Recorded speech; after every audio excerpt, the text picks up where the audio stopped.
So welcome to this Grow My SME webinar.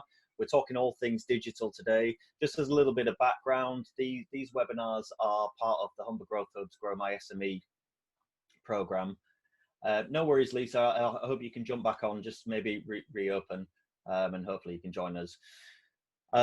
This is part of the Humber Growth Hub Grow My SME program.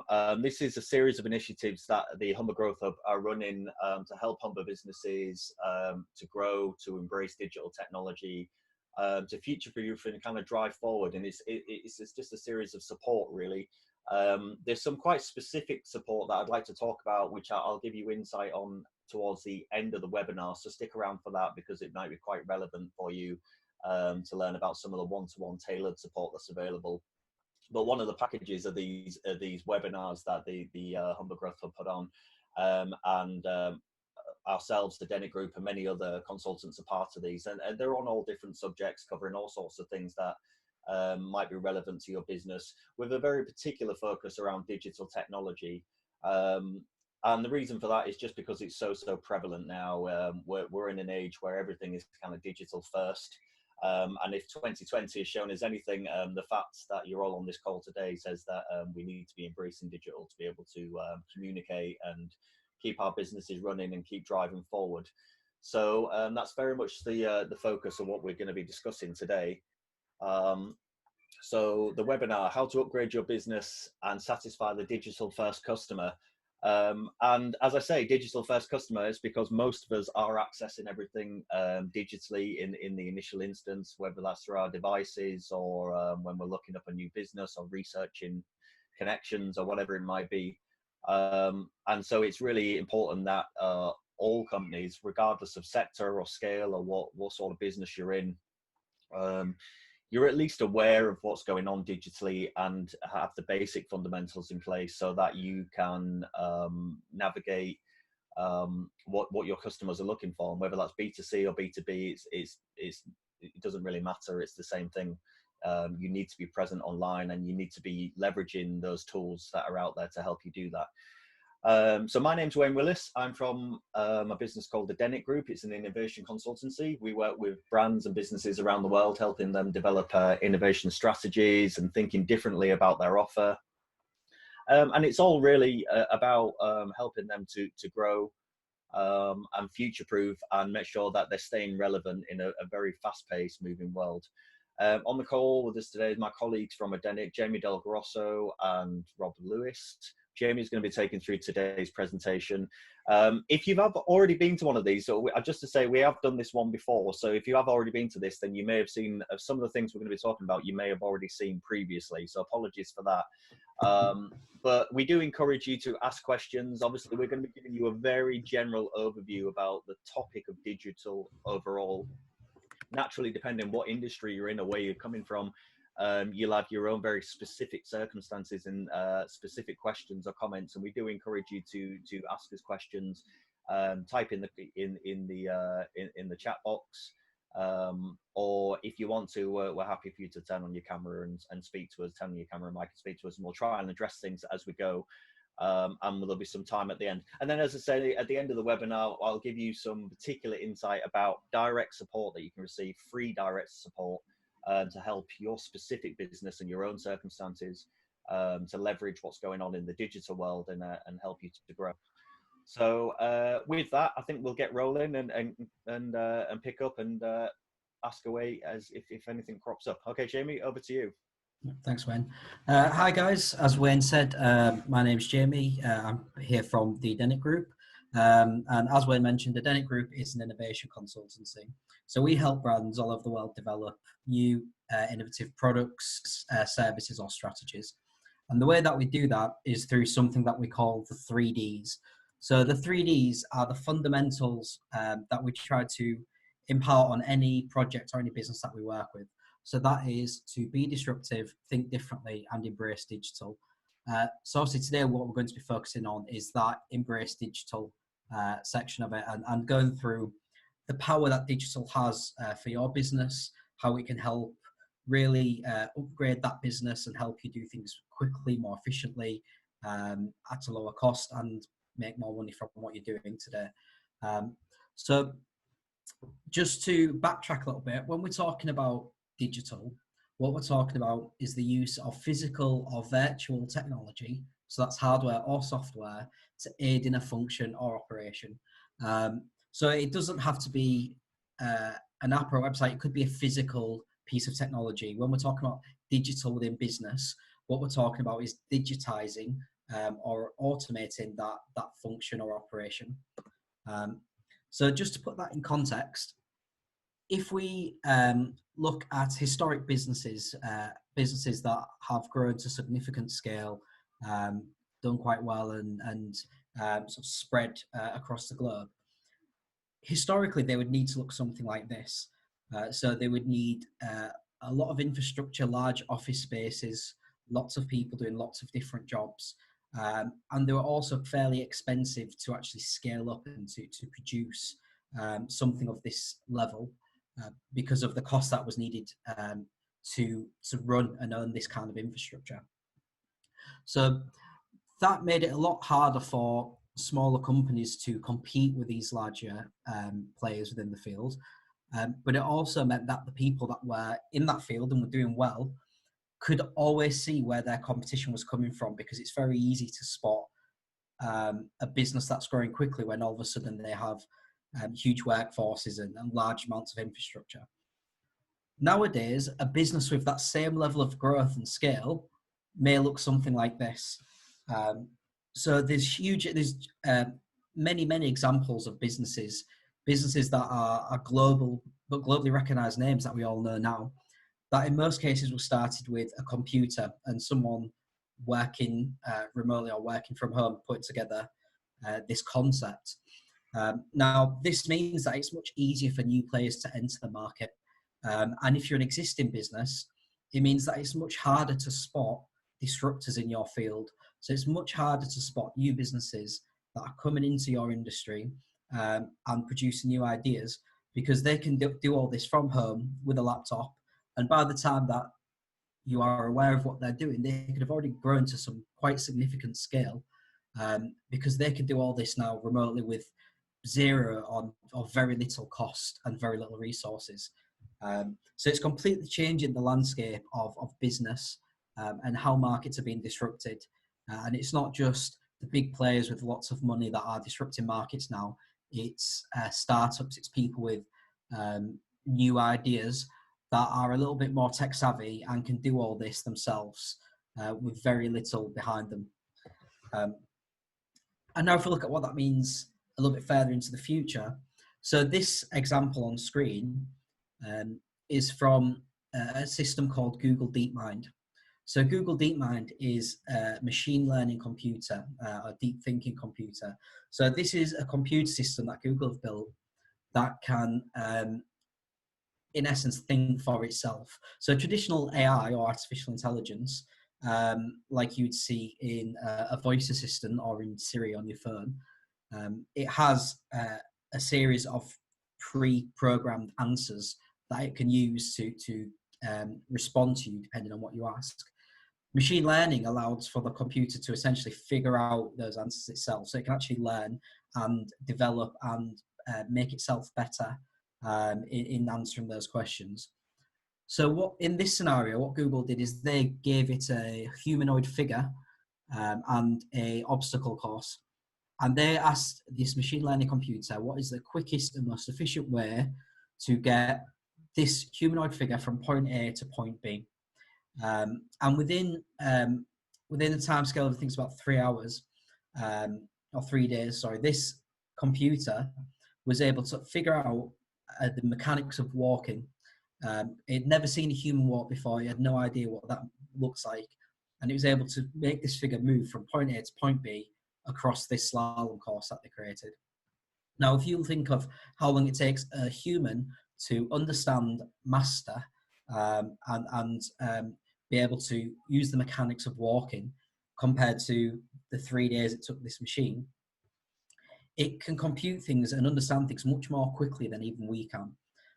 And this is something that you can access today. So you can actually develop apps that plug into these deep learning computers and machine learning computers to help you process and understand things much more quickly than even some human minds can. So this opens up a really interesting area of business, what business could look like in the future, when we can automate tasks and have them done not just completely autonomously, but much more quickly and efficiently than they've ever been done before. The other side to this is what we've seen is every time we develop a new wave of technology, that technology in turn helps us develop the next wave of technology. So every time we develop something such as the smartphones, that pretty much everyone nowadays has a smartphone, that then almost launches a whole new wave of digital advancement and technological advancement. So we're creating this kind of snowball effect where the more we develop and the more advanced we become, we then get quicker in our advancement and we move faster.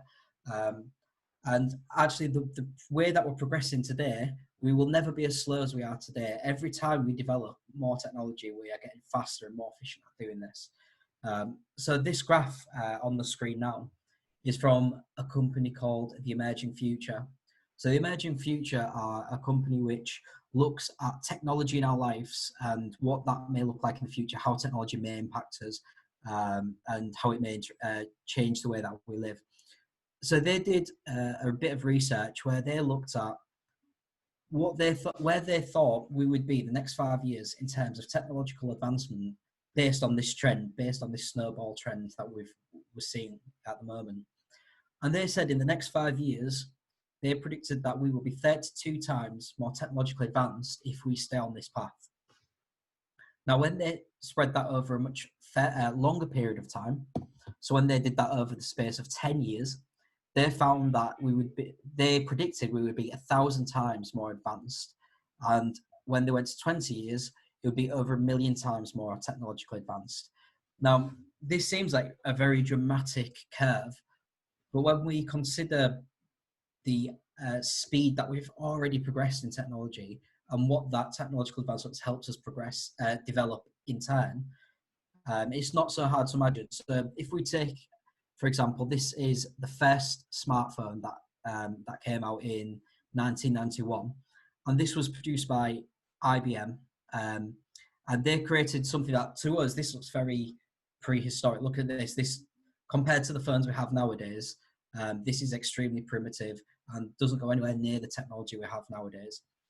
And in that time frame, from 1991, when this was first released as a concept, and no one had ever seen anything like this, to where we are today, the power of the phones we have now phones are probably one of the most influential and embedded technologies that we have in the world. Everybody, or most people that you know, will have some form of smartphone. Most people are running their lives through the smartphones they have. People are running businesses through the smartphones, which is allowing them to do things much more mobile and on the go.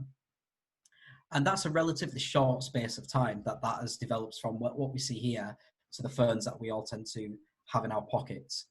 Now, if you look at technology that's been released even more recently, so this is a virtual reality headset. Now, the idea of virtual reality has been around for a very long time, but consumer-ready virtual reality headsets like this that can be bought easily by everybody are a fairly new thing. We've only seen them in recent years.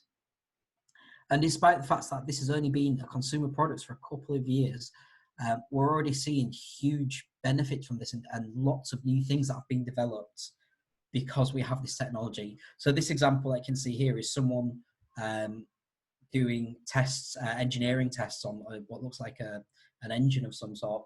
And using this technology, we're actually able to simulate and trial lots and lots of different things to help us develop things much more quickly without the cost and without the risk.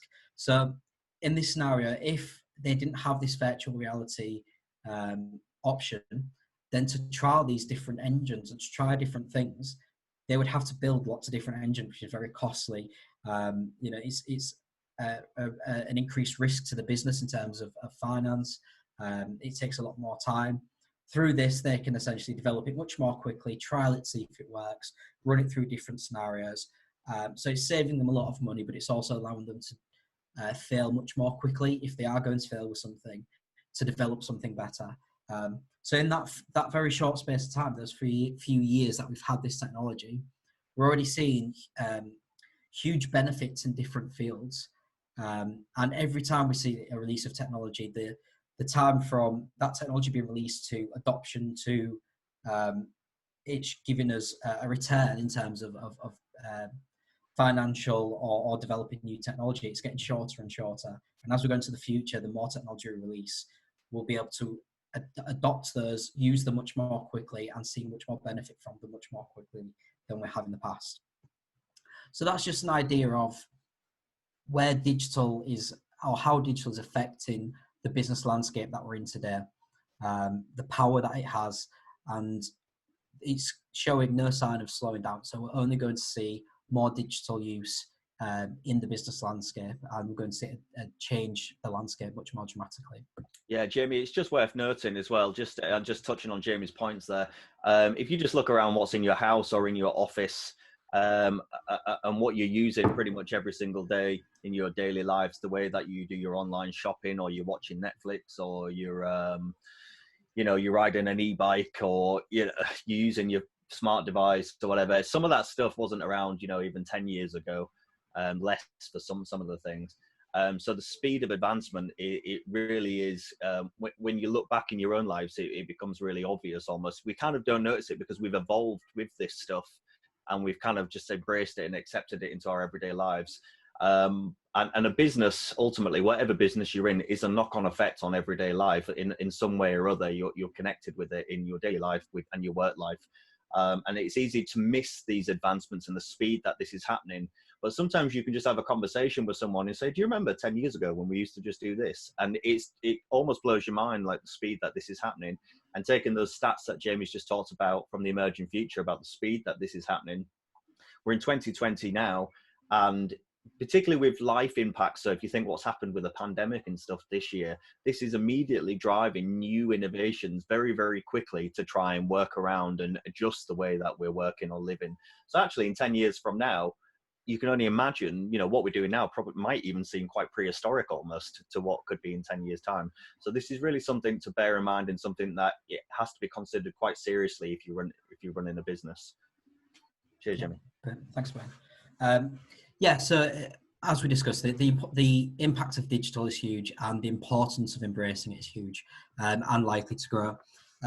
So now what I want to do is go through a little bit of how to actually break that down, how to understand what a digital first consumer is looking for, how you can understand that and then use that for your business to help gain new consumers, to provide better value to those consumers, to provide better value and income for yourself. And also, while we're going through this, what we'll do is we'll look at ways that you can embrace that digital technology for yourselves and for your own business as well, to, as I said, do things more efficiently. So we're going to cover quite a few different things. And what I'll try to do is I'm going to try to break down some of the things that you may hear or see when you talk about embracing digital in a business, and try to put them in a way that's really easy to understand, so that even if you are kind of lost when it comes to the digital landscape, it's not something you're very comfortable with or don't know a lot about, hopefully this will help you kind of get used to some of the languages used, get used to some of the processes, and get you into a position where you can embrace digital for yourself. If you are someone that is quite tech savvy and you actually know a fair bit about the digital landscape, then there may be some bits in this where we fill in some gaps that maybe you didn't know. And also we're going to give some advice on if you're looking at developing your own digital products, or if you're looking at embracing digital in your business, how to find the right tools and things like that. So hopefully this will cover something for everybody. As we're going through, if there's bits where you want to know something that's more specific to your business, as Wayne said at the start, jump in. And I'll try to tailor what I'm talking about in those slides to the questions that have been asked. So the first thing to go through is, what is the digital first consumer? So it's a term that we hear a lot, digital first customers and digital first businesses, but what does that actually mean on paper? So the first thing to understand, or probably the most obvious when we're talking about the digital first consumer, is the impact of social media. Now, most people will see this all the time, because chances are most people are on social media themselves. It's probably one of the main reasons that most people check the phone so often. It's checking on social media, on comments or mentions or likes that you receive. So this has become a huge influencer in our everyday lives, positively or negatively. That's everyone's got their own opinion on that, but it's become something that is ingrained in almost everybody's life nowadays. But what we're actually seeing is it's also having a huge impact on consumers' buying choices. So a bit of research was done, and they found that 43% of consumers are much more likely to buy a product if they learn about it on social media first. So if they actually see that on a Facebook feed and then go through to the website, they're actually more likely to finalize that payment or buy the product or sign up to that subscription than they would if they saw the website and then went through to social media afterwards. So it's actually proven a great way for customers to almost check on the reputation of a brand and kind of see if that brand really relates to them and it's a brand that they want to buy into.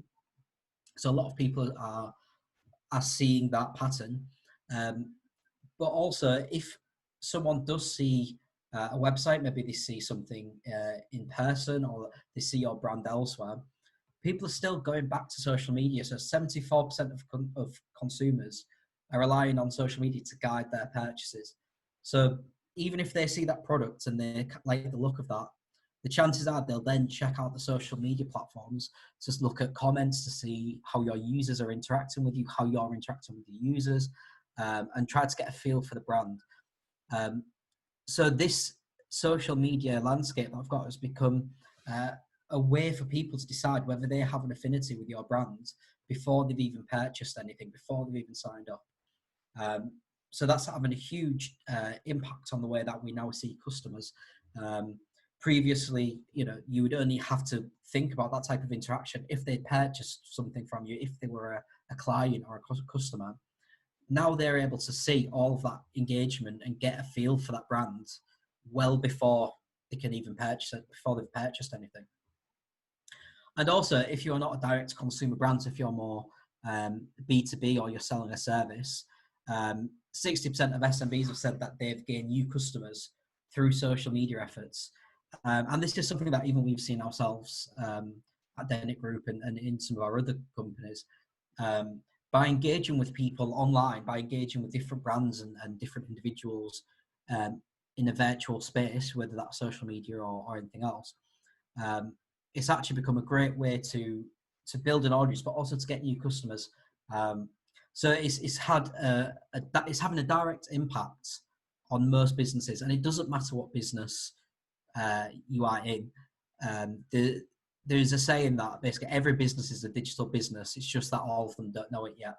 And that's true, because even if you don't want to be that brand that's on social media, you don't want to be the brand that's talking to other people about what you do, your users are. The people that know your brand, like it, don't like it, whatever, they are on social media and they do have a voice talking about your brand. So it's kind of like you can't really avoid this. This has become part of life. And whether we like it or not is something we all need to embrace. The next thing to bear in mind is that now most consumers, most businesses, nearly everyone is mobile first. So when we say this, what we mean is that users are much more likely to look at your website or your social media presence or whatever on a mobile device or a tablet than they are on a desktop. There's actually a bit of research done where they actually went into an office building and they asked people a series of questions to see how they would get the answers. And the majority of people, even though they were sat at a computer, would pull the phones out of the pocket and then Google the question that was being asked. So people now instinctively go to the phone when they're thinking about checking something out online, when they need to look at something. The first thought is to grab the phone, and that's where they do that looking up. So in the last 7 years, actually this is only gone up to 2019, so this has probably gone up quite a bit more since then. we've seen mobile traffic go up by 222% worldwide. So we're looking at websites on the phone rather than on a desktop. And the reason that we talk about the mobile first consumer is traditionally this has been a growing trend. So we've seen more and more people use mobile over desktop, but actually we're getting to a point now where those lines have crossed over, and actually there's a much higher amount of people using mobile for all digital interactions, so all internet usage, rather than desktop. And again, this is only going to 2016, so I imagine this is much more dramatic now. And we need to start to think how people are interacting with our brand. And if we're developing something, so if we're looking at our online presence, whether that's social media, websites, whatever that may be, a lot of developers and a lot of people in the marketing landscape are now sort of thinking, how does it look on a mobile? How does it look on a tablet? And then we'll work backwards to make it look good on a desktop. So it's completely changing how people are engaging with things and how people are seeing their own brand online. And the other thing to be aware of, and something that is a much more recent trend, but is actually becoming something that people use to determine whether they will buy into a product or a service, is the digital first consumer is now much more ecosystem aware. So now more than ever, the brands that we buy, the technology that we buy, is no longer a standalone service. It's part of a much wider ecosystem or network of different devices. So obviously I've got the Amazon Echo pictures on screen there. So if you are someone that likes to have, the smart home technology, if you have this device, then chances are when you're looking at other bits of technology for your house, you will look at something that's compatible with this. But even on a more basic level, if you are someone that has an iPhone, for example, and you are looking at a new smartwatch, you are much more likely to buy the Apple Watch because it integrates with your existing system than you would to go and buy a completely different watch, like an Android watch or something else, because you've already bought into that ecosystem. You're already part of it. And this is becoming something that is becoming much more prevalent because these tech companies are aware that if they can create an ecosystem, then they make a lot more money from each consumer. So we're just going to see more and more of these ecosystems being developed. And even in business software, if you use something like Sage, for example, Sage has a million different bolt-ons and add-ons and things that you can add to it to make it a very tailored system. Now, there's lots of probably much cheaper solutions to all of those bolt-ons and things, but if your business is already using Sage, it's something that you've already got embedded in the way you work, you're much more likely to just stick with that and purchase that bolt-on. So it's becoming a major deciding factor in whether people will adopt new technologies or new ideas. So if you're looking at something digital for your consumers, maybe you're looking at developing a digital product, or you're looking at how you can digitize your current offering, this is something to bear in mind for the consumers, but for yourselves as well. If you're looking at how you can use digital in your own business, what ecosystems you already have in place, what technologies or systems you're already using. If you're using Office 365, will the new system that you're looking at, or the new bit of technology, will that work with that system? Is it something that's going to clash with it? It's something that we should all be much more aware of. And if it's something you can leverage yourself, if you can build an ecosystem for your own brand, for your own services, then it's definitely the right way to go, because we're seeing massive growth in the businesses that have been able to do this. So that's some of the trends for a digital first consumer. So if we understand that, the next thing to look at is how do we go about understanding and possibly developing digital products or services for ourselves or for our consumers. So the first thing is understand what actually makes up a digital product. So what is the anatomy of a digital product? there's a lot of people that I've spoken to that kind of get the basics of digital and what it means and how to create a product. But as soon as they start having conversations with developers or something, they get lost in some of the language that's used, and some of the lingo that, if it's not something you do yourself, then maybe it can escape you a little bit. So what we're going to do is break down into very basic terms all the things needed to build a digital product. So whether that's to build one yourself or just to understand the landscape better so you can have these conversations and discuss these ideas with people. So any digital product, whether it's a website, an app, a bit of software, even a bit of hardware, always tends to have these three sections here. So we always have the storage. Storage is essentially the data. So it's the database that stores the value for that app or website. So if it's a comparison website, for example, let's take a compare the market type website as the example here. The storage would be all that data, all those different prices for those different other websites that you may be pulling in. It's the thing that actually adds value to what you've got. Without it, it's just a pretty website or an app. The data is really where it becomes useful and it has a purpose. So the first step normally is to figure out what data do I need, what sort of storage do I need, and figuring out what that looks like. The next step in that process is the back end. So if you ever speak to developers or if you're looking at digital products, you'll hear that back end and front end terminology. And the basics of it are the back end of any digital product is the thing that creates functionality. It's essentially a set of rules that will determine if I click this, this will happen. If I type this into this box, this will happen. It's the logic, the brain, if you like, for the system that you're using. So in the back end, it could be what coding language you decide to build that app or website in. It could be what rules you want to put in place so that it works in a certain way. It's all the things you don't physically see, but without it, the website, the app, whatever, wouldn't work. So it's all the things behind that kind of line of visibility where you can't really see it, but it makes everything work.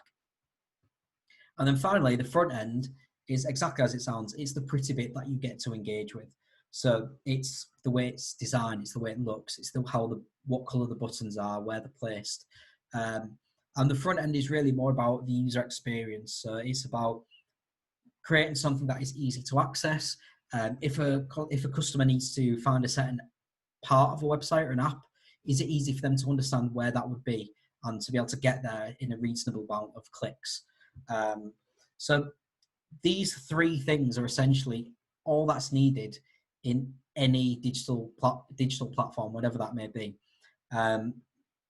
Now you can really go into those, and obviously there's a lot of things within each of those sections.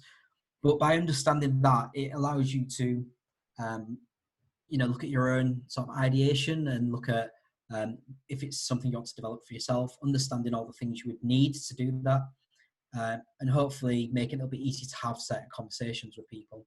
So just to put that into analogy that's easy to understand, if we take the idea of a car, and in this scenario, the car is our digital product. So we're going to use the car to understand how all these things fit together.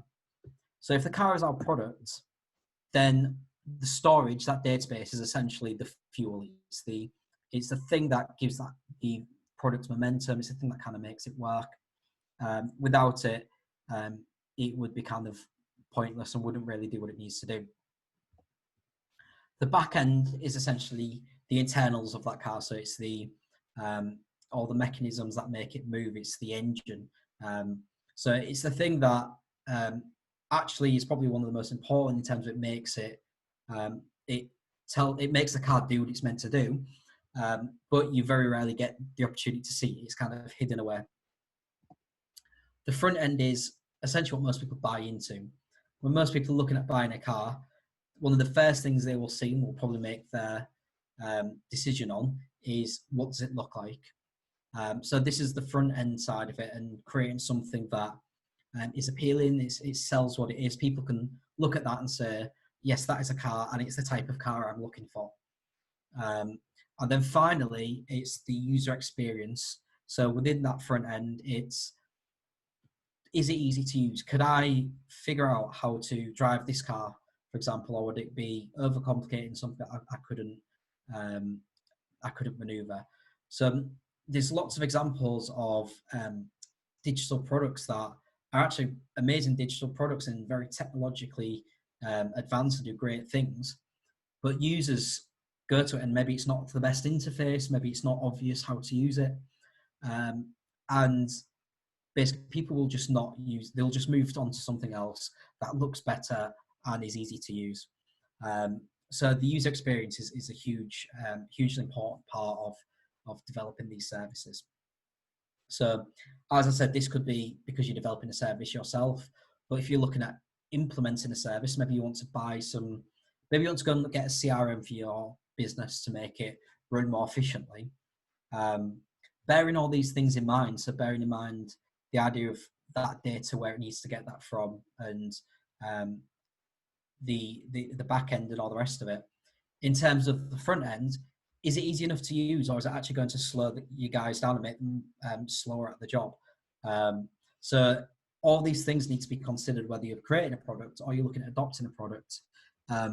Because if any of these don't really work as they're intended to, then you're going to find that service, that platform isn't going to do what you need, or isn't going to do what your consumers need, and eventually it gets dropped and people move on to the next thing. So that's the basics of a digital product or service. The next thing to look at is basically how do we figure out what the consumer wants. So if we know that we have consumers that are digital first, we know how to identify platforms that may be good platforms for us, or we know how to come up with ideas of how we could develop digital platforms. We have to kind of figure out how that translates into something that has value to the consumer. So the way we do this is through a very basic formula that will allow you to take some of these consumer needs, take a couple of types of digital innovation. If you put them together, it'll actually allow you to ideate very quickly and come up with some new ideas of things that could help you, your business, and your consumers. So the first thing to understand is that the digital landscape is very, very noisy. So any app or service or website you can think of, there is hundreds and thousands of them that do the same thing. It's almost impossible to come up with a unique digital idea anymore, because it's such an easily accessible thing to do now, that it's very hard to create something that is truly unique. So really, you have to consider all the other things that go around that product to make something that a consumer will adopt. And I speak to a lot of people that always think that what they've come up with doesn't exist, when actually a quick Google search, you'll find that almost all of it exists in some way or some form. So if you're looking at something digital, it's really important to understand that it's not just about the product itself. Well, even if it's a fantastic product that you're creating, it's about addressing all the different consumer needs and creating something that will take consumers and push them towards your option rather than a competitor's or something that already exists. So the way that we do this is by taking consumer needs, taking a type of digital innovation, and we'll explain all these different parts and break them down a bit more, and finding early adopters. And if you can get those three things working correctly, then that is the formula for a successful digital delivery. So normally if someone's created a digital product and it hasn't really worked too well, chances are they've not done one of these things very well. And this is normally where people fall down. So if you can understand these, it gives you a good way to possibly troubleshoot some of your own products if they're not achieving what you want. But also it allows you to maybe figure out why a platform or a service wasn't quite right for you, and help you make a more informed decision for the next platform or service you may look at. So the consumer needs we break down into what we call the 5 E's. So the 5 E's are ease, entertainment, economic, education, and ecosystem. So this is basically a very simplified way of developing something that you think may have value to your consumers. So when we're talking about ease, what we're talking about is creating something that makes a process much more efficient for a user. So it could be automating a task. It could be giving them additional functionality that they don't have right now or the current provider doesn't give them. It could just be a more friendly user experience. A lot of times, people will actually go with the platform that looks more like what they expect than the platform that might actually have more power to it. It might actually be much better as a solution. They will go with the thing that looks to the standard they expect from an app or a website nowadays. So creating something that is easy to use has now become a standard consumer need. And if that's something that you can address or bear in mind, it gives you an edge over your competition. The next consumer need would be entertainment. Now, this doesn't just mean providing a typical sense of entertainment like Netflix. Netflix is a great example of a platform that provides entertainment and is very popular. But actually, it's about how can you create almost a bit of enjoyment or make the service or the platform that's being used more entertaining or more enjoyable to use than a competitor may do. So this could be by gamifying the experience. It could be by adding small touches to it to just make it more immersive and more engaging. But people are so bombarded with all these digital platforms that it's almost become just kind of noise. So by having something that just adds that little element of something else, something that engages them, it keeps their attention there and it makes it a much more attractive offer compared to what somebody else may be offering. Economic is the most obvious one, is people like things that are cheaper than competition. So if you can provide something that is better value, it's obviously going to be a much more attractive offer to consumers. But also what we're seeing is people are starting to favour alternative payment methods to the traditional transactional payment methods. So people are more likely nowadays to sign up to a subscription-based service for something than something that is a one-off payment. And people are much more likely to purchase if they can use something like Google Pay or something that's already integrated into the phone. So they don't really have to do that whole process of taking the card out, putting the details in. Because it's become one click, it almost removes them from that transaction process. So they're not kind of reminded that they're taking a card out and they're about to spend some money. It becomes as easy as pressing a button and clicking something and that payment goes through. So this has become a big thing for consumers. And if you can provide something that is either better value or is just easy for someone to pay through or use, then again, it kind of draws people towards any offering you may have. Education isn't actually talking about things like training or typical education. What we're really talking about is providing the user with new information or access to information that they previously didn't have. So a great example of this is something like a Fitbit smart tracker. So the smart watches that help you track your steps and calories and things like that. So Fitbit has arguably done more for health and people's health than many other technological things before it have done, despite the fact that Fitbit doesn't actually do anything directly for health.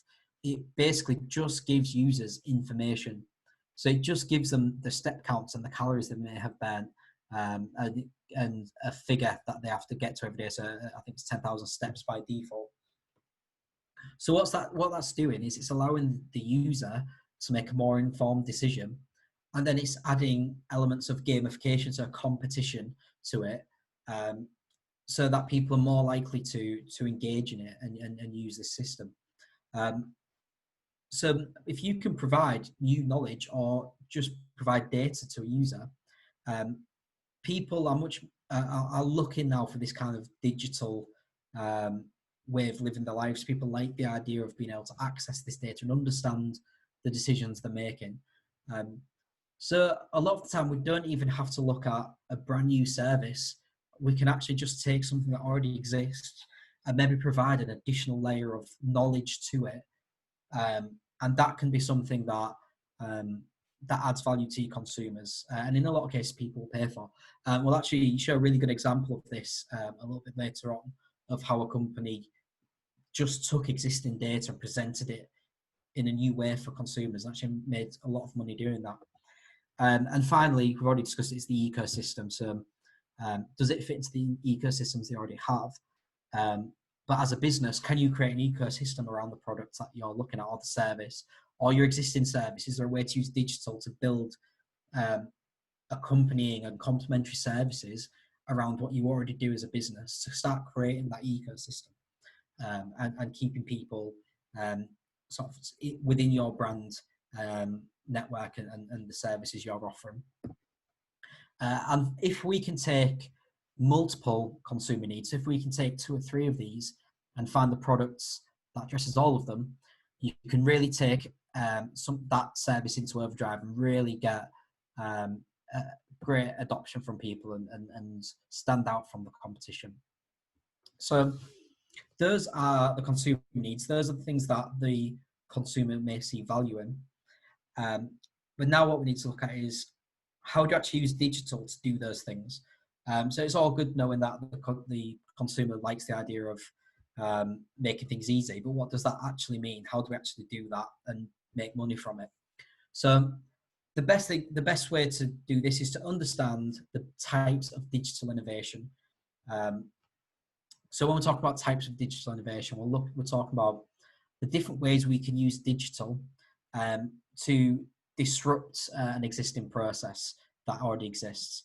So the first and most obvious one is automation. And this is what we see a lot of, especially in business, is how do we automate the processes that we do, the mundane jobs we do, so that we've got more time to focus on growing the business and doing the things that we want to do to push us forward. So there's been a never-ending list of automated programs that have come out for standard business processes. So a lot of people now will probably be using some form of digitized account software. So Xero is probably one of the most popular.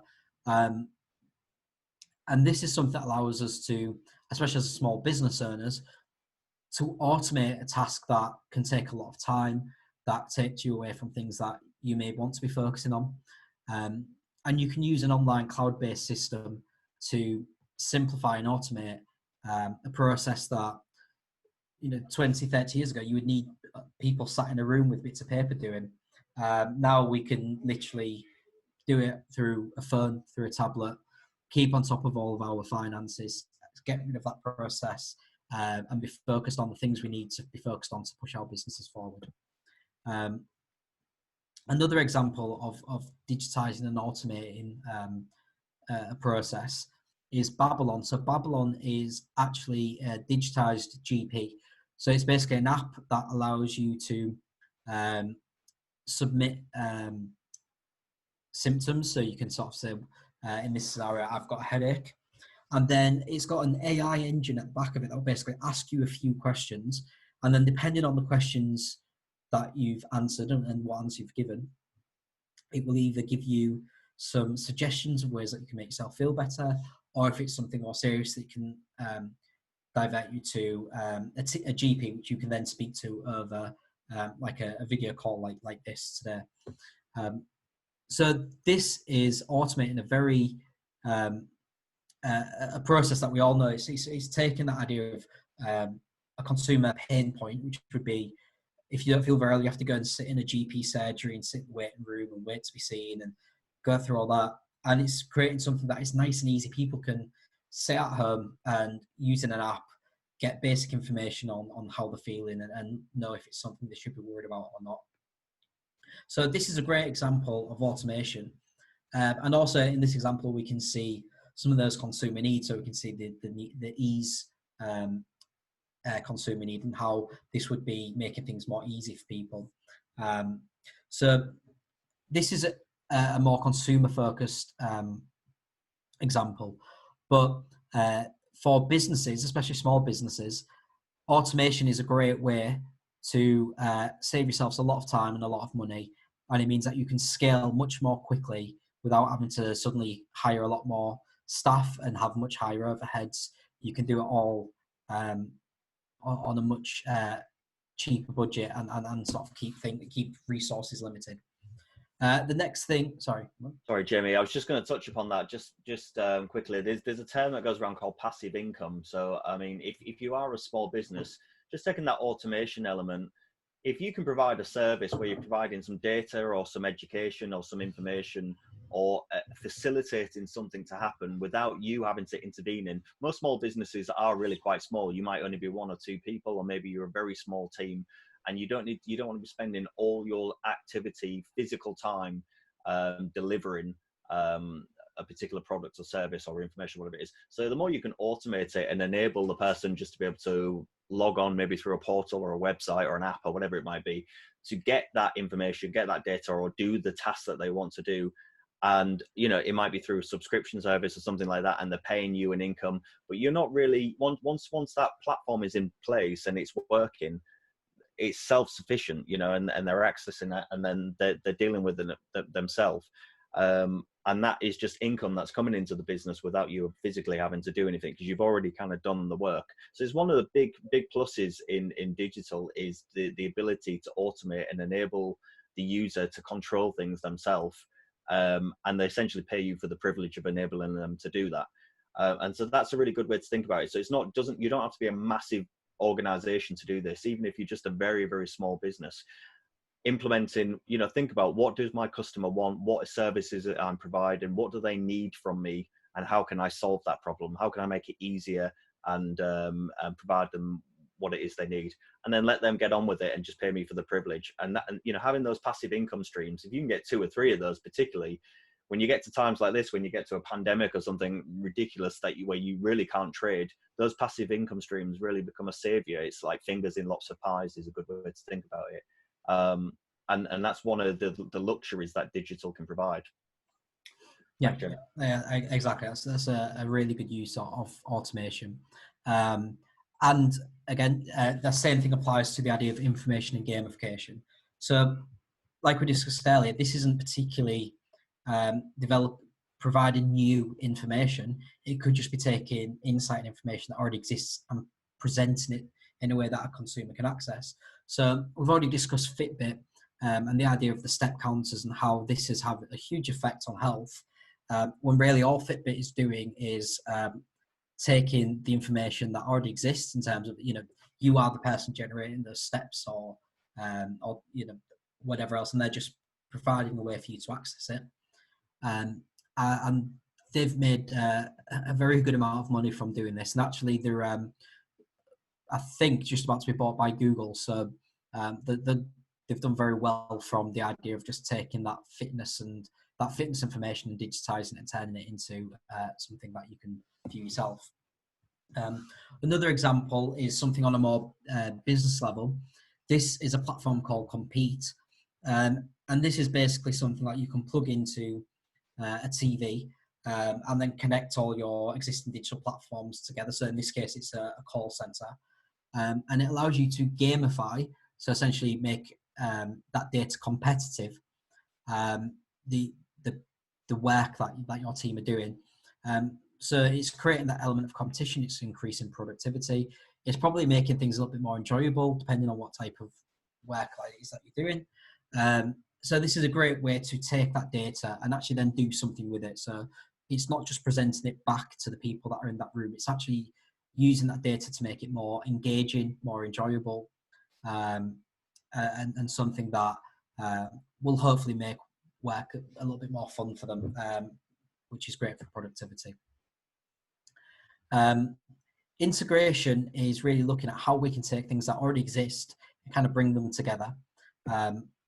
So we see this all the time because most people have some device in the house that is either a smart device or has the ability to be a smart device. Most people have voice assistants in their home now. You see them all over the place. And we're moving into a realm where technology is suddenly all speaking to other technology. and we're able to control one thing with another. And this has become quite popular in business as well, because a lot of the processes that most of us will follow are quite uniform. So if a consumer buys X products, then the process they will follow in most cases is going to be fairly similar to the next customer that buys the same product. So by using integration, we can essentially link those things together. So one process automatically triggers the next process, automatically triggers the next, and all that data is collected and can be used. So integration really is that bridge between those different platforms or services or whatever they may be. And obviously that falls quite nicely into the things we've already spoken about with automation, and possibly the things Wayne mentioned about building some form of passive income service where you actually can charge the customers for that knowledge or information.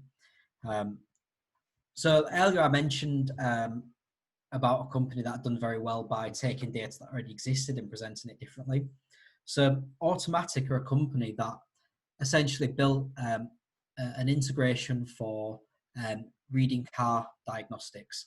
So most cars, or most modern cars, will have all this data stored anyway. So when you go to mechanics, they can plug a laptop in and get a diagnostics report and understand kind of how a car's performing and all the rest of it. So basically this company just develops that into a user-friendly app and a device that you can plug in yourself.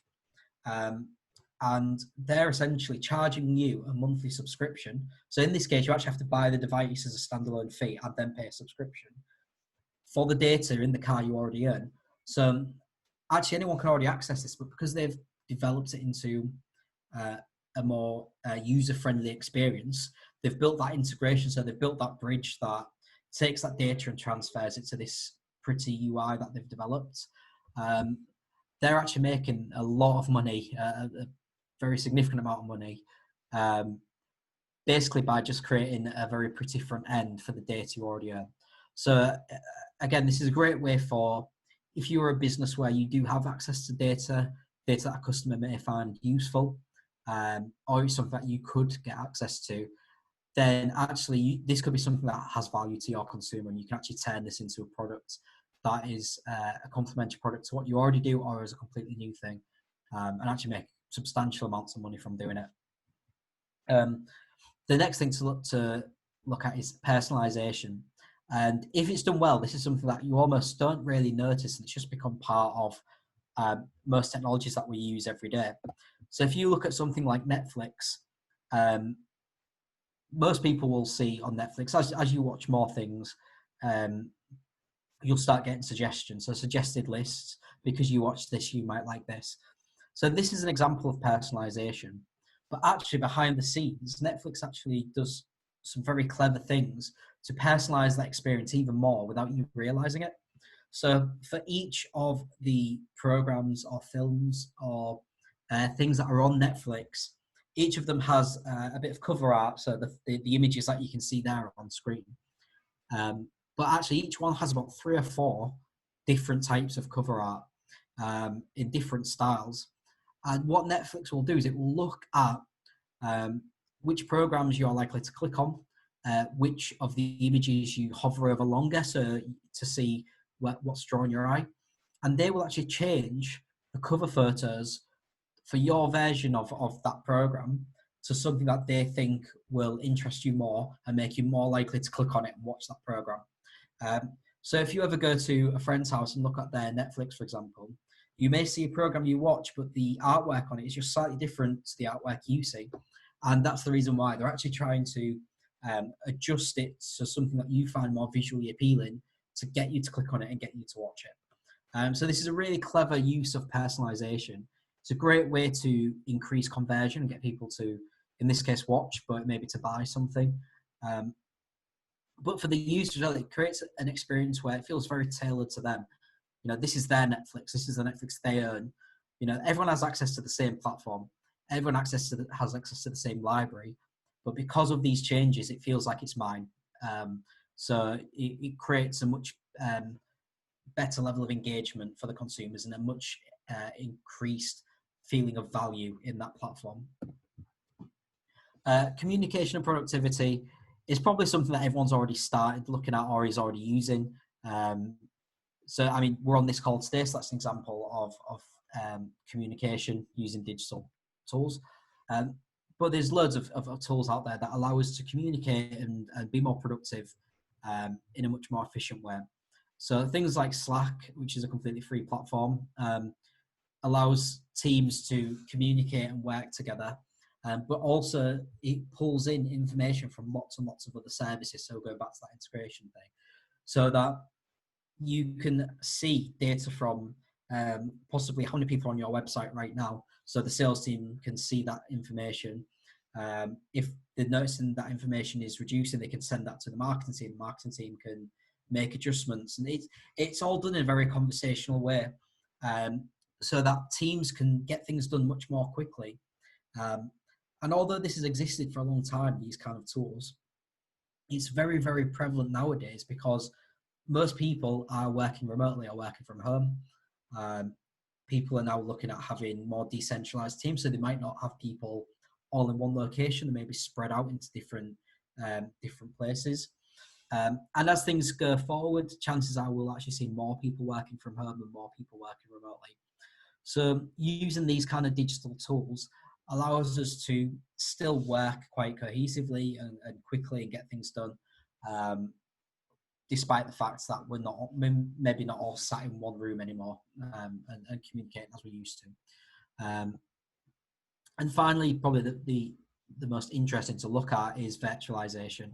So virtualization is taking any kind of real world environment scenario and essentially completely digitizing it. So it's kind of like creating simulations of digital virtualizations of something that maybe would be too expensive or too risky to do in the real world. So a good example of this is jobs where it's actually quite hard to train for, or maybe quite expensive to train for. So this company is called Fundamental VR Surgery, and they've basically created a machine that allows people to practice different types of surgeries and medical procedures. So it's obviously reducing the risk to the patient, so if people can practice in a safe way rather than being under trained for a particular surgery. It's much more cheap, and also it allows them to trial different scenarios. So they can try, what if I did this and what if I did that, which if you was having your knee operated on, you wouldn't want someone to be doing. So it's a great way to train. But for anything that you want to enhance or show that you couldn't really do in real life, it's a great way to do that. So there's some really great examples of people wanting to use things like augmented or virtual reality to show things like historical information. So in Hull, I know that we have some streets here where there's actually an app you can use on your phone, and if you look through the camera on your phone and move it around the streets, you can see how it would look like however many years ago, and you can kind of see how the city's changed. Now it'd be very expensive to physically remake that street, but digitally it's very easy. It's a really cool, engaging way to do things. So that's an example of virtualization. Yeah, just on that point as well, virtualization is a great sales tool, which is becoming more prevalent these days. So, for example, in hospitals, they've been using it. So you can go, like if you're due to go in for an operation or something like that, and you can stay at home and walk through the process to see what you would expect when you physically get there. Airlines were doing it for a while as well, to give an example of being in, if you were afraid of flying or something like that. Education places do it, to show students around a new campus or something. Estate agents are doing it to show houses that they're letting and stuff like that. It's a great way to reach out and draw in a wider audience without the reliance of physically having them come to that premises or be part of that physical engagement. Sometimes it's just a case of sending them a link and saying, have a look, this is kind of what it looks like. And you can pretty much apply this for everything. They're doing it a lot in HR, a new way to show interview candidates and things like that. So once you understand this technology, you can really find a million things to apply it to. And again, it might be something that you would never have considered, because traditionally in your industry, It's just not something that you would ever have made the link with. But people want quick access. They want ease. Going back to Jamie's point earlier on of those 5 E's, they want ease, they want entertainment, they want to be quick. What does it do? How does it work? How do I get value from it? What's the quickest way you can show that to me? Can I look at it on my phone? Virtualization is a really good way to create that immersive atmosphere, and bring people into a world that you want them to be part of.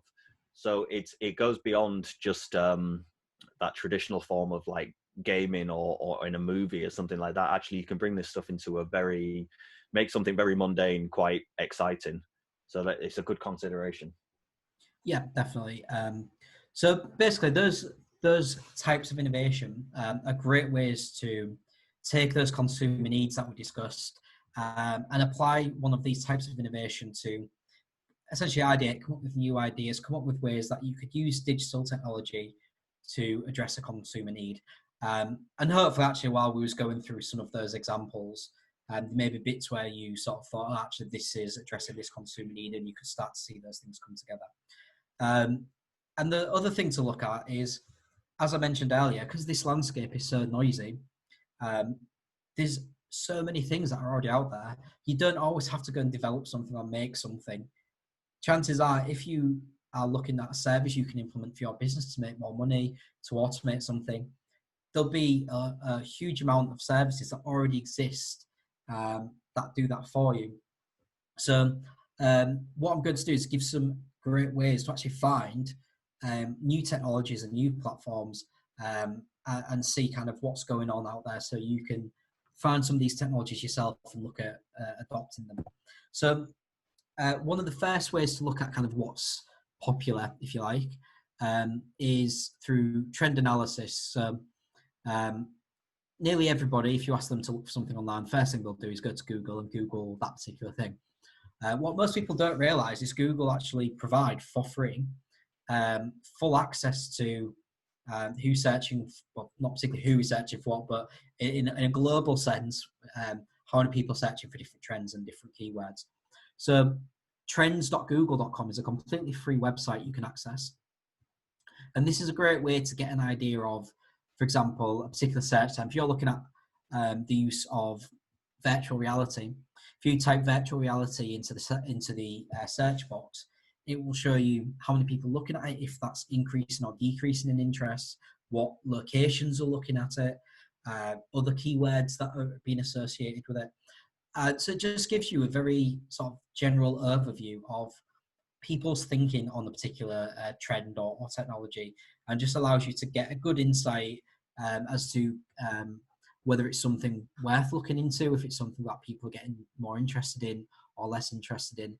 And it's always, I think, a really good first step before you sort of start looking into any technology, just to look at, especially if it's for a consumer device or the consumer platform, is it something that people are still interested in? And is it something that people will be searching for?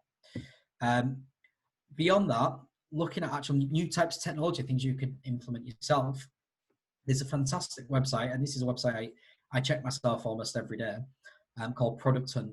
Now, Product Hunt is what we call a beta board. So it's basically when someone's developed a new idea, new software, new technology, new app, whatever it may be, they'll put it on one of these websites, which is essentially a community website for lots of people in the same industry, lots of sort of techie people have got an interest in this stuff. And they'll use it to gain feedback and get insights and let people trial it and use the platforms. Now, this platform in particular, Product Hunt, has become so popular that actually even huge companies like Google and Apple are announcing platforms on this before they announce it officially. So I know that only, I think it was a day or two ago, Google have developed their own project management tool, or they're developing their own project management tool, so that people who are working remotely can work together and collaborate together. And that went on here first. So this was the first place where they actually announced this platform, and you could trial it for free. You could use it. So one, it's a great way to see what's out there and what's sort of trending. Two, it's a great way to find new technologies for your own business or for your own consumers, because you can just search for it. And the other reason it's great to use is because a lot of these things are new and they want to get people's feedback, they will offer it usually for either free or a huge discount. So it's normally a great way to get your hands on some very cheap or free apps or technologies. It's a great thing to keep an eye on anyway, just because you might get some cool freebies. So it's worth keeping an eye on that. The other thing, which probably most people have heard of, is Kickstarter. So if you're not sure about what Kickstarter is, it's basically a crowdfunding website. So the idea is people put up their ideas. So maybe they've developed a bit of technology or they've got a new product. And people essentially choose to fund it by putting some money against that product, saying, I will buy that product. I think it's a good idea. I will buy it. So this is a great way to find what people are looking for, because unlike something like Product Hunt, which is essentially like a like system, people say they like it or they don't like it. For Kickstarter, you have to physically put money onto a product to back it. You have to physically put your money there. Now, I think that's a great way to determine where people's real interest is, because it's easy enough to give a like to something, but to actually put your money down on it and say, yes, actually, this is going to be worth something. I will buy this. I'll put my money there. Is a great way to get an idea of, would people purchase something like this if we actually released it? Would people see monetary value in it? Would they actually spend on it? And also for yourselves, if you've got some new products or idea, it's a great way to reduce risk, because you can actually get some money in for that product in an early stage. You can actually put together what that may look like, how it may work, put it out there, and if people are interested, you actually get a bit of early stage funding to help you develop it further. So it's a really good way to kind of kickstart projects as well, hence the name. And finally, a little bit more techy, if you're actually looking for something a bit more advanced. There is a lot of tech magazines that you can access online. A lot of them are behind paywalls, but these three, I know in particular, are free and usually really good for showing you a wide variety of stuff. So if you just kind of want to keep an idea of what's going on in the wider industry, you just want to kind of be aware of what's trending and what new things might be coming out in the next couple of years, Wired, Tech Insider, and T3 are great ways to keep on top of that stuff. And it's not too technical in terms of the language. It's quite easy to understand and get an idea of. Even if you're not the most tech savvy person, it's quite easy to get your head around some of the things that I'm talking about. And also, as I mentioned earlier, if it's something that you're looking at doing, maybe you're looking at, as Wayne said, creating a digital service to add that passive income or a complementary service. All of these places are great ways to find early adopters, so to find people that may take on that platform and trial it for you, give you feedback, and if it works well, sort of get it out there, get people using it. So it's a great way to find out what's happening, but it's also great to get your own ideas out there. And also, you can do things like focus groups or beta programs to get that feedback as well, if it's something you're looking at doing yourself. So those are all kind of ways that you can look at using digital for your business. They're all ways that we can look at finding digital products for our business. But if we want to essentially change what we do, so we're looking at changing our current mindset. If you're a business that is maybe you're working with people that aren't used to this new way of thinking, and actually this is quite a change for them, then really what we need to is kind of get people into that more innovation mindset. So the way we do that is we said there's 3 innovation essentials you need within your business so that you can take one of these ideas and actually turn it into something and actually innovate and disrupt what you do to make more money and move your business forward. So the 3 innovation essentials are culture, process, and strategy. So a strategy is kind of what it is that you're hoping to achieve. So at a top level, what is your business about, and how do you enhance that for a customer? So how do you take that core message and use this digital technology to really push that forward? Process is how do you physically deliver it? So it's all good having that idea, but do you have budget or time or access to people that can help you deliver that that idea? And that's something that we'll talk about a little bit towards the end, where we'll talk about support that's available. And finally, culture. And culture is possibly the most important aspects of this. So when we're talking about culture, what we're talking about is that internal feeling within the business, and that the way that everyone kind of thinks as a collective. And often culture is the deciding factor between success and failure when it comes to looking at these kind of platforms. So if you want to digitize your business a little bit more and look at how you can really modernize what you do and disrupt your field, but the people that are working with you just aren't interested in adopting it, they're just going to ignore those new ideas because they don't like that, then no matter how good what you produce is, it will never work. You need to have the right culture internally to actually adopt these things and to all be pushing towards the same goal. And also the benefits of that is it means that innovation is always on. So essentially everyone is contributing and giving ideas. So you all kind of work as a team. It means that you can be a bit more experimental because you have that support within your own business. People feel like it's okay to fail, so they're not so worried about coming to you with new ideas. It allows people to always be learning and always trying new things because they don't feel that pressure. And it allows leaders to understand what motivates the team as well, because by the ideas they are giving you and from the feedback you're getting, it will give you a good idea of what your team are passionate about and what matters to them. So the way that we do this is by if we take all things that we've gone through today and apply them to essentially a process, so that you can actually run these sessions yourself and actually think of ideas and how you can produce them. We do this through a process that we call a sprint. And this is basically a 5-step process for taking insights and turning them into a product. So the first step is to gain your insight and stimulus. So that this is essentially your consumer needs. So it's that information of what does the consumer want, what pain points have they got, what can I do to actually add value to them.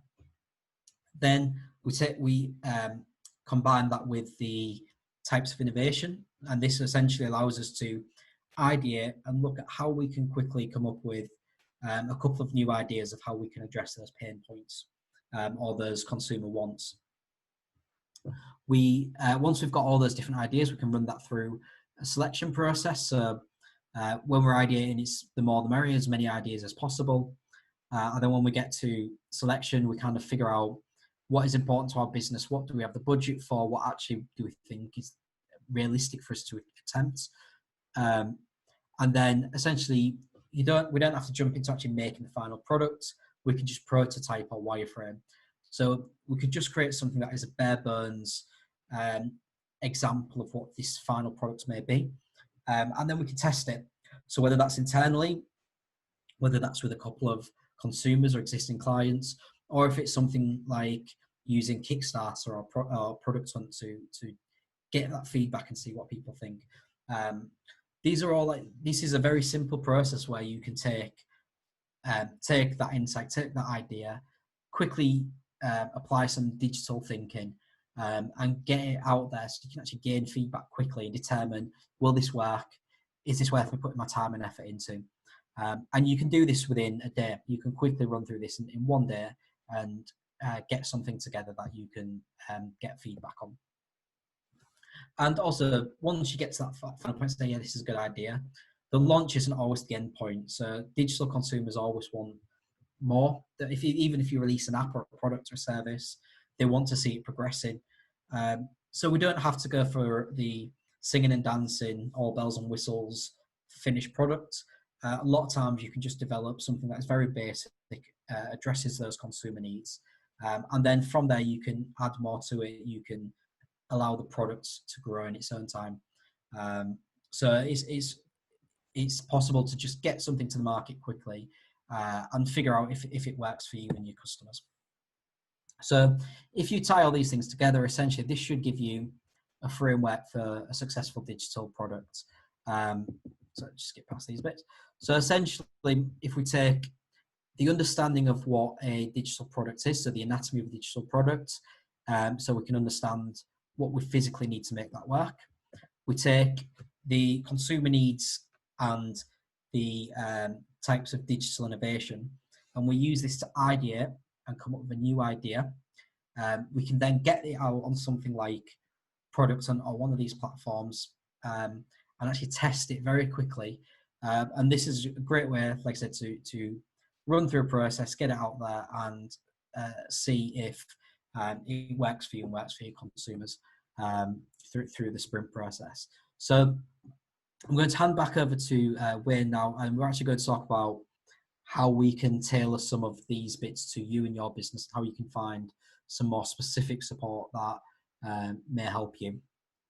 Yeah, thanks, Jamie. Much appreciated. Guys, I hope you found that helpful. We're giving you very much a top level down overview of digital. I mean, everyone's going to have their own specific parts that they need to think about, or the way that their business works. And, you know, some of that might be really informative to you. So if you're very digital savvy, then maybe you're hearing stuff that you're already aware of, but maybe you're able to tie it more into a process. You know, so it's really hard to be too specific for everyone. It's kind of trying to be more generalized. But if there's any specific questions that you have now that you want us to answer or apply in nature to your business, please feel free to ask. But ultimately, we're not talking about reinventing the wheel here. We're just talking about embracing digital technology. At the end of the day, we're very digital. We've got all of this stuff around us, stuff that we're using every day and don't even really realize. And this can be applied to just about every process that we have in our business, adding value to the customer, creating new digital offers for them so that they can access value from you beyond what it is that you currently do, you know, and that's really what it's just thinking differently. It really is thinking differently about your business, being a bit experimental, trying some new ideas, looking at what's out there, getting your team together and just bashing stuff out. And it's amazing what you come up with. And there's usually a piece of technology out there that will fulfill that for you. As Jamie says, there's a lot of support out there to help you individually as businesses to try and take some of that stuff we've been talking about for the last 90 minutes and actually apply it to your particular circumstances in your business. And one of those key things is actually something called the Digital Catalyst Program, which is offered by the Humber Growth Hub. So one of the first things they offer, obviously, are these webinars, and today's one you've attended. There's lots and lots of different webinars out there by all different experts and all different types of subjects. So you just have to keep checking out on the website for that to see which ones are coming up and join them. They're free, and there's loads of really cool information out there. If you go to the Grow My SME website, you'll have everything listed on there, growmysme.co.uk, and everything is listed on there, and you can just subscribe to webinars as they come up. But the other part is is this Digital Catalyst Program, and essentially this is tailored one-to-one support where a consultant such as the Dennett Group or one of the other consultants that are on the program comes into your business and works with you directly to try and address the digital needs of your business in terms of where your current capabilities are now and where that can be enhanced to help the business grow. Either to make more money, get more customers, come up with new products and services, or to streamline the business, to get rid of some pain points, to make it cheaper, to make it quicker, to make you deliver it in a different way, and how you can use digital technology to do that. So that's what the Digital Catalyst is all about. It's completely free. It's to all Humber businesses. Basically, if you qualify as an SME, then you pretty much qualify for this. And you know, what does it do? It's one-to-one direct support, you know, is the way to think of it. It's a little bit of hand holding. So it kind of works in a process like this. So the start point is what we call the digital benchmark. So this is an examination of where the business is now. What do you currently use in terms of digital technology? How do you think about digital? Is it in your strategy? What do you already know about it? How is the business functioning from a digital point of view at this stage? And so we do a bit of a benchmarking with you to get that insight. Off the back of that, along with the conversations that we have with you to understand what your business is about, we use this information almost as the stimulus and the insight to then affect a direct support workshop where the consultant will work with you or a few members of your team, and they'll spend time with you coming up with new concepts, new ideas, new ways of thinking about the business, new approaches to it. and how digital technology can help enhance that, and what's out there and what you can access and how you can change things. This then leads to an action plan. So we draw out, okay, so this is what we've discovered, this is what's out there, here's the things that you could be doing, and here's some steps that you could actually be taking to move forward. Off the back of that action plan, and then we can then link you to things like technology providers that are out there that can help facilitate things for you, maybe direct you to some funding or some schemes that are out there to help you take things forward.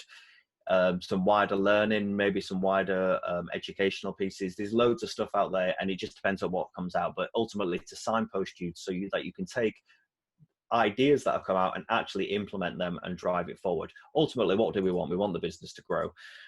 In a nutshell, it's one-to-one support. It's helping you develop new products and services, enhancing the customer offer, attracting and retaining staff, keeping you cyber safe. This is a big one, understanding your security requirements. With digital comes security, comes GDPR, those sort of things. What have you got in place right now? Are you in the right place, or do we need to be enhancing that more? So these sort of things. I won't read these verbatim because you can see it yourself on the screen. I just want to give you a general overview. Some of the types of projects that we might look at, it might be moving stuff into the cloud. It might be looking at online accountancy systems. It might be bringing you new tools and applications to increase productivity. Maybe it's an e-commerce element that we want to bring in, selling online. How can you sell what you do online? Remember, we was talking about those passive income streams earlier on. Holding customer data, customer relationship management systems, anything, it's far from exhaustive, but there are all types of things that we might look at.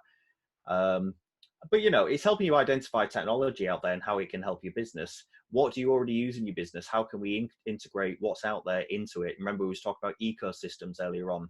It's not about trying to starting again and scrapping what you're already doing. It's about building on what you're already doing and enhancing it and making it better. So that's what this is all about. And yeah, it's making you grow. It's giving you agility, more flexible resilience, making more money. Ultimately, we want the businesses to grow, giving your customers a better experience, making more people want to work from you. All the typical stuff that you'd want to do as a business owner. That's kind of what this is all about.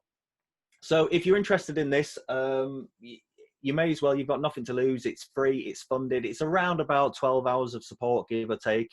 It's worthwhile sometimes just getting an outside perspective on your business. So details on the screen there. You can call the telephone number or email the Winning Moves email address. So Winning Moves, just for clarity, are the company that are managing this program. So you can email them, or the easiest thing to do is to go to the website there. growmysme.co.uk/ICT/digital catalyst. You can click through there, and or if you just go to the Grow My SME website, it's all listed on there, and then you can just submit an inquiry, and somebody will have a look to make sure that you're eligible. They'll get in contact with you and get the ball rolling. But as I say, you've got nothing to lose, everything to gain, and ultimately what we want you to be able to grow as a business. So if you're interested in that, then get involved in it. Just before we wrap up, I'm just going to launch a quick poll. Lynn, I don't know if you're still there, but if you're able to launch a poll for me. This is just to see if this webinar has been effective for you, if the information you're getting from it is interesting to you, or if we're touching on the right subjects for you. I don't know if Lynn's still there. Jamie, can you launch it if she's not? Yeah, it's been launched. Oh, is it? Sorry, I can't see it. So if you wouldn't mind just answering those questions, that would be really great. And just let us know a little bit of feedback as to what we're giving you. But I have also posted in the chat earlier on. I'm just going to actually post it again, just so it's at the bottom. So I'll just post at the bottom here. So if you look in the chat, the link at the bottom there is the link to the Digital Catalyst website. So if you copy that, stick that into your browser, put your details in, and then a consultant will contact you and see if we can move it forward. But I hope this has been effective for you. I hope you found it interesting. Thank you very much for attending. Look out for further webinars. Go to the Grow My SME website and look out for the further webinars. There's absolutely loads of them on all different topics.